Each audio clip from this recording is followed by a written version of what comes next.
ہمارے پیارے نبی جناب محمد رسول اللہ صلی اللہ علیہ وسلم کی ایک بہت ہی پیاری حدیث ہے۔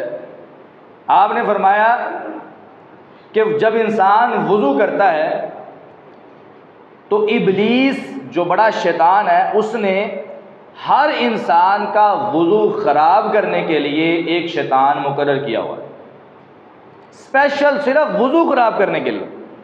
حدیث میں اس کا نام بھی ذکر ہے، اس کو ولہان کہا جاتا ہے، اس شیطان کا نام ولہان ہے۔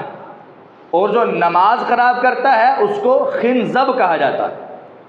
یہ شیطان کے مختلف نام، لیکن جو وضو خراب کرتا ہے اس شیطان کا نام ولہان ہے۔ اور یہ شیطان صرف اس کام کے لیے ہر شخص کے پاس آتا ہے کہ کوئی بھی انسان صحیح طریقے سے وضو نہ کر سکے۔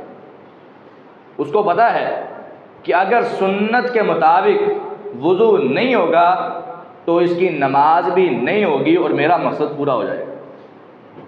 اس وجہ سے سب سے پہلا حملہ وہ وضو پہ کرتا ہے، اور اگر وضو ٹھیک ہو جائے تو پھر اس کا اگلا حملہ نماز پہ ہوتا ہے۔